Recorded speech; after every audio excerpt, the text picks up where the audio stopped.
DJ Om Shankar recording by beauty rock film Supaul.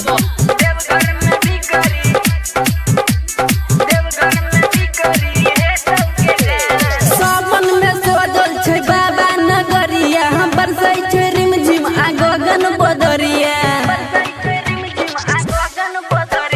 सावन में सोजल छै बाबा नगरिया, बरसै छै गगन आ रिमझिम बदरिया। नीला पड़ल छै पूरा आसमान, नीला पड़ल छै पूरा आसमान।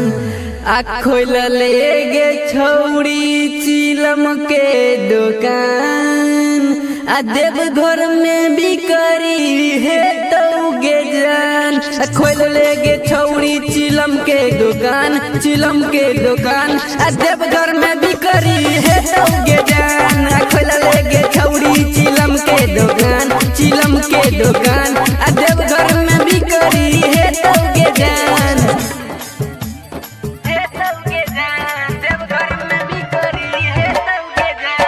डीजे ओम शंकर तरसा खरभिंडा।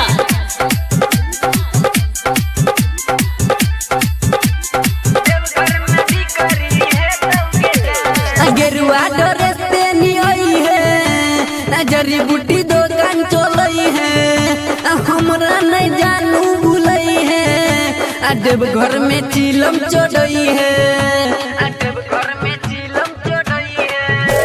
गेरुआ ड्रेस पहनी आई है, जड़ी बूटी दुकान चलई है, हमरा नहीं जानू भूलई है। देवघर में चिलम चढ़ई है, नशा के रखी है तू सारा सामान, नशा के रखी है तू सारा सामान। खोल ले गे छौड़ी चिलम के दुकान, देवघर में बिकरी है तो गे जान। खोल ले गे छौड़ी चिलम के दुकान, चिलम के दुकान, देवघर में बिकरी है तो गे जान। खोल ले गे छौड़ी चिलम के दुकान, चिलम के दुकान, देवघर में बिकरी है तो गे जान।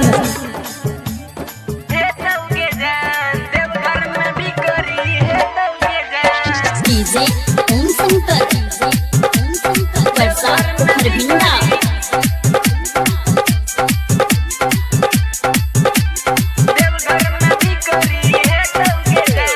बाबा के दर्शन करइबो, देवघर में खूबे घुमाइबो, संगम संतोष जीव रंजन से पहचान तोरा करइबो। बाबा के दर्शन करइबो, देवघर में खूबे घुमाइबो, संगम संतोष राजीव परमानंद से तोरा हम पहचान करइबो।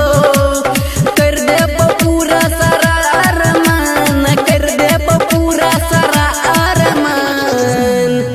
खोल ले गे छौड़ी चिलम के दुकान, देवघर में बिकरी है तो गे जान। खोल ले गे छौड़ी चिलम के दुकान, चिलम के दुकान, देवघर में बिकरी है तो गे जान। खोल ले गे छौड़ी चिलम के दुकान, चिलम के दुकान, देवघर